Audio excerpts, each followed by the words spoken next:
Hey everyone, this is Pariti. In today's video, we are going to discuss a topic of 9th standard SSC board, that is reading works of art. Art means आपको शायद पता होगा, art means होती है कला. इसमें आपकी drawings, paintings, कितनी ही कला आ जाती है. इसमें डांस भी आता है, जो भी आपकी आर्ट्स होती हैं.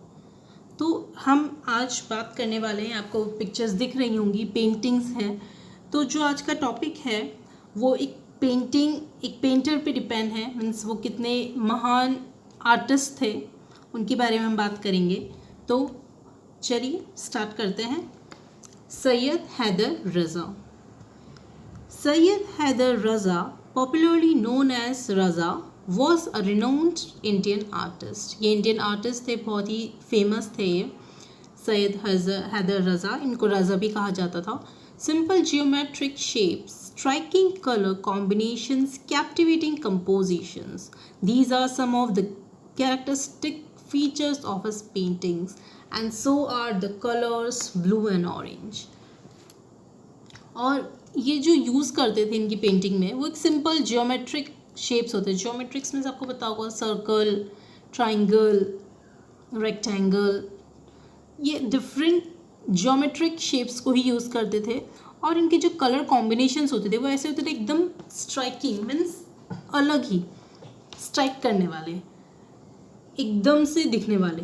आप कह सकते हैं कि बहुत सही कॉम्बिनेशन होता था इनका. कैप्टिवेटिंग कंपोजिशंस, जो भी कंपोज करते थे, जो भी वो पेंट करते थे, वो कैप्टिवेटिंग मीन्स जो आपकी नज़र को एकदम जो आपको अट्रैक्ट कर ले, ऐसी होती थी इनके compositions. These are some of the characteristic features of his painting. और उनकी पेंटिंग की कुछ कैरेक्टरिस्टिक्स, जो कुछ फीचर्स थे, जो विशेषताएं थी, क्वालिटीज़ थी, वो ये थी. And so are the colours blue and orange. और वो ब्लू ऑरेंज कलर को मिक्स करते हुए एक बहुत ही ब्यूटीफुल पेंटिंग वो क्रिएट करते थे.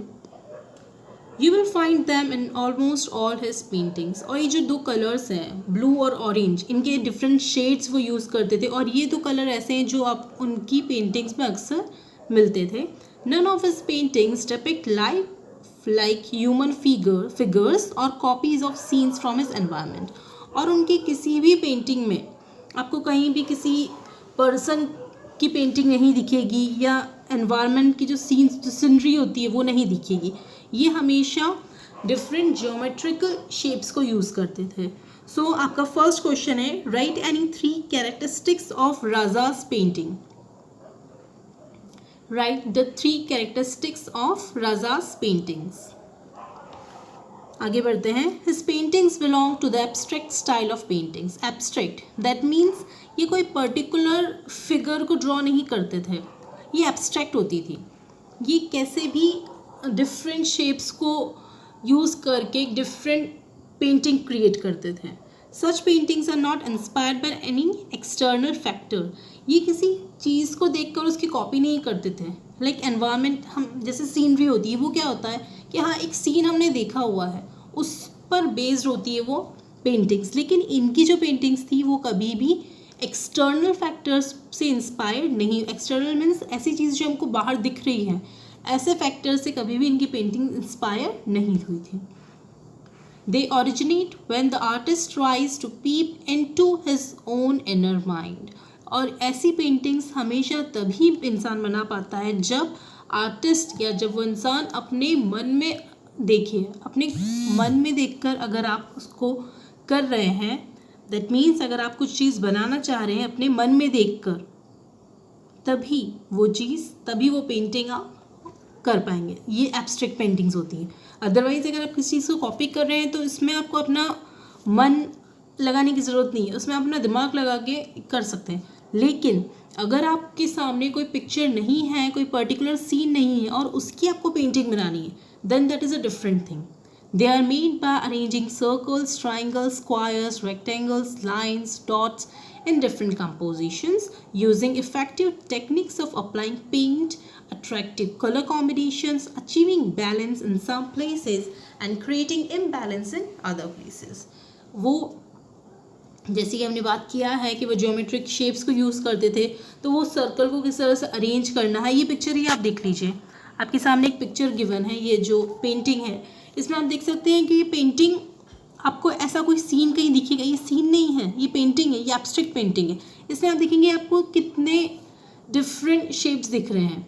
आपको सर्कल दिख रहा है, ऑब्वियसली आपको सर्कल दिख रहा होगा, इसमें डॉट्स भी होंगे, इसमें कहीं लाइंस भी हैं, ये देखिए लाइंस हैं, राइट। इसमें आपको एक जो कंप्लीट जो इसका आउटर है, जो कह सकते हैं जो बाउंड्री पूरी स्क्वायर है, यहाँ पे आपको ट्राइंगल अगर आप देखेंगे तो ट्राइंगल भी दिखेगा, ये देखिए ये ट्राइंगल है ये पूरा। सो इसमें क्या है, इन्होंने अलग शेप्स को यूज़ करके, ये एक स्क्वायर है पूरा, ये कंप्लीट स्क्वायर है, तो इन्होंने अलग शेप्स को यूज़ करके, इन सारे ज्योमेट्रिक शेप्स को यूज़ करके एक डिफरेंट कंपोजिशंस बनाते थे और अपनी टेक्निक्स को अप्लाई करते थे। और उसमें जो कलर्स कॉम्बिनेशन होते थे, ये आप देखिए कलर कॉम्बिनेशन कितने ब्यूटीफुल लग रहे हैं। कॉन्ट्रास्ट कलर भी नहीं कह सकते कंप्लीटली, और एक जैसा कलर भी नहीं कह सकते, ये अपने आप में ही डिफरेंट कलर्स होते हैं। तो ये जो टेक्निक होती है, एक कॉम्बिनेशन जो इन्होंने यूज़ किया था, वो सबसे डिफरेंट कहलाता था उनकी पेंटिंग्स में। कई जगह ये बैलेंस भी करते थे, तो कई जगह कुछ प्लेसेस पे इम्बैलेंस भी होता था, लेकिन वो भी ये अपने मन में सोच कर किस चीज़ को एक अंतर्ध्यान करके क्या करते थे, उन पेंटिंग्स को पेंट करते थे।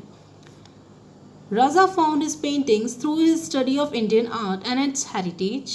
उनकी जो पेंटिंग थी वो ज़्यादातर इंडियन आर्ट पर बेस्ड थी। जैसे आपने रंगोली देखी होगी, आपने बनाई होगी रंगोली, तो रंगोली में कोई पर्टिकुलर सीन नहीं, वैसे तो आजकल बनता है, फ्री हैंड रंगोली भी बनती है, लेकिन अगर आप कभी ट्रेडिशनल रंगोली देखेंगे तो वो जो एक इंडियन आर्ट है, तो रज़ा की जो पेंटिंग्स थी उनमें भी इंडियन आर्ट दिखती थी। उसका जो हेरिटेज है, हेरिटेज में से आप कह सकते हैं कि जो कैरेक्टरिस्टिक्स जो चली आ रही है, हमारे इंडिया की जो कैरेक्टरिस्टिक्स जो फीचर्स चले आ रहे हैं किसी पर्टिकुलर कल्चर के, तो उसको वो फॉलो करते थे।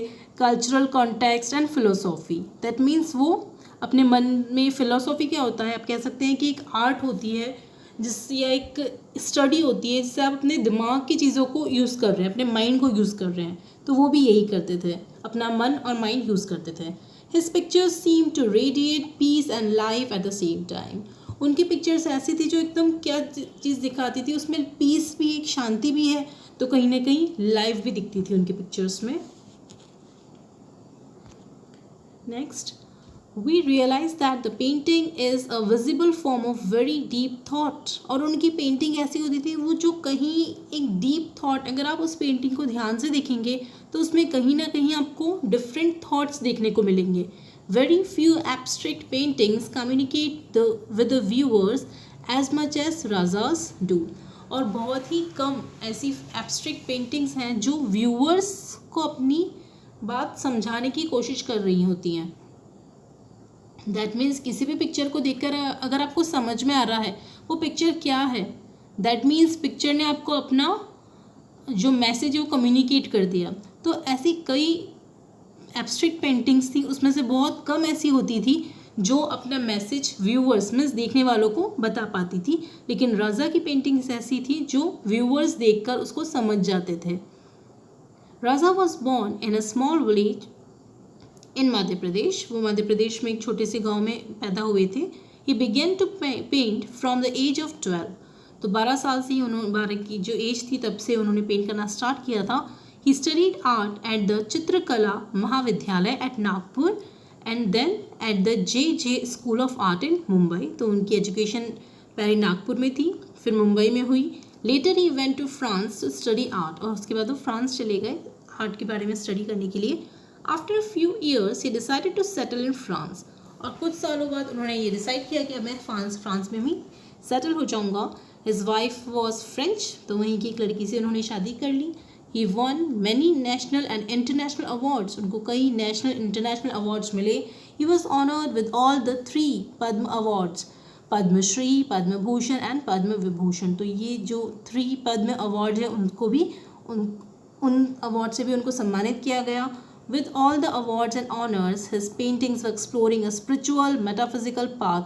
तो उनकी जो पेंटिंग्स थी वो हमेशा क्या एक्सप्लोर करती थी, क्या दिखाती थी, एक स्पिरिचुअल मीन्स आप कह सकते हैं जो आप ईश्वर से अपने आप को रिलेट करते हैं, तो वो अंतरात्मा की जो स्पिरिचुअल आप कह सकते हैं, जैसे हमारी जो आत्मा होती है, जो हमारी अंदर की आत्मा होती है, आत्मा इन द सेंस जो प्योर होता है, सोल, तो उस सोल से कनेक्टेड होती थी उनकी paintings.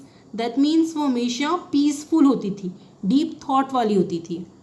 Metaphysical path, that means reality को और अपने अंदर की मन की रियलिटी को वो मैच करते हुए उनकी पेंटिंग्स होती थी हमेशा। ग्रेजुअली द बिंदु और point came to be the core of his paintings. Bindu, bindu means आप कह सकते हैं एक पॉइंट, जो एक डॉट होता है, तो वो ज़्यादातर उनकी पेंटिंग्स का एक मेन पार्ट होता था। He described his work in these words. उन्होंने अपना वर्क हमेशा इन वर्ड्स में कहा है, समझाया है। My work is my own inner experience and involvement with the mysteries of nature and form which is expressed in color, line, space and light. उनका ये कहना था कि जो मेरा काम है वो मेरे मन का एक्सपीरियंस है, मेरे अंदर जो एक्सपीरियंस होता है वो है, और इसमें इन्वॉल्वमेंट है जो नेचर की मिस्ट्रीज़ हैं। कई ऐसी मिस्ट्री होती है नेचर की जो हम समझ में नहीं पाते हैं, सीक्रेट्स होते हैं। तो उन्होंने कहा जो पहेलियाँ हैं, जो मिस्ट्रीज़ हैं नेचर की, उससे उनकी जो पेंटिंग्स हैं वो क्या है, उनके एक्सपीरियंस से रिलेटेड है, उनकी पेंटिंग्स मिस्ट्रीज से रिलेटेड है नेचर की।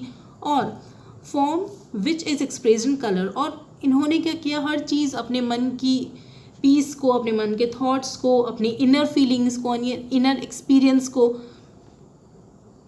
उन्होंने कलर में, लाइन में, स्पेस में, लाइट में क्या किया, एक्सप्रेस किया।